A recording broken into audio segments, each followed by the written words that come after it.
어제 대통령실에 대한 국회 운영위 국정감사에서 김대기 비서실장이 터무니없는 이유로 증언을 거부했습니다. 김대기 비서실장이 28억 원에 달하는 거액의 재산을 누락에 신고했는데 이에 대한 질의에 공직자윤리법과 개인정보를 운운하면서 증언을 거부한 것입니다.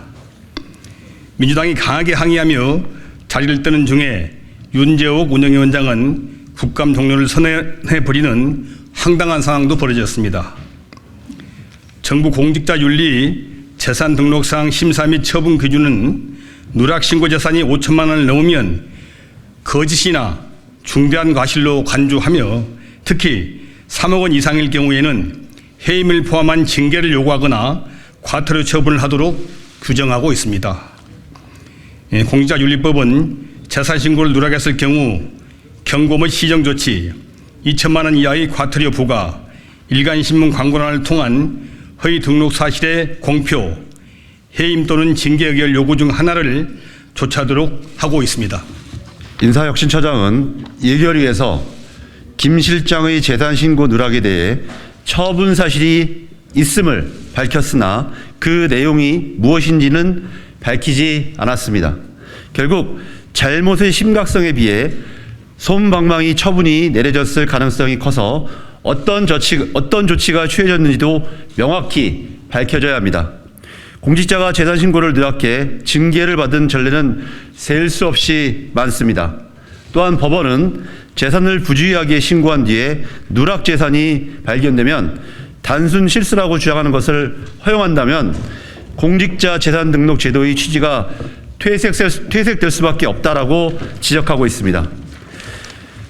대통령을 보좌하는 비서실장이 수십억 재산을 누락하고도 단순 실수를 주장하면서 아무런 징계도 받지 않았으니 윤석열식 공정과 상식이 무엇인지 묻지 않을 수 없습니다.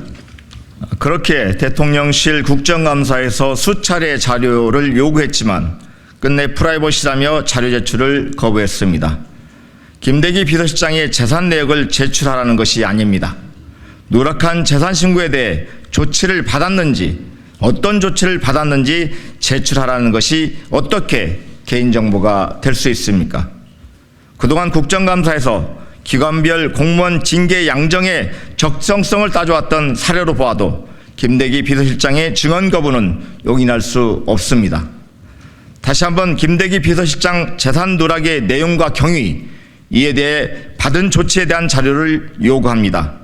인사혁신처와 대통령 비서실도 관련된 조치 내용을 숨김없이 밝혀야 할 것입니다. 제대로 했다면 숨길 이유가 없습니다. 거액의 재산신고 누락은 고위공직자에게 치명적인 결격 사유입니다.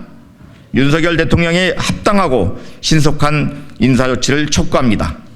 더불어민주당 운영위원은 대통령실의 오만한 행태에 대해 강력히 규탄하고 윤재옥 위원장의 일방적인 국정감사 종료에 대해 사과를 촉구합니다.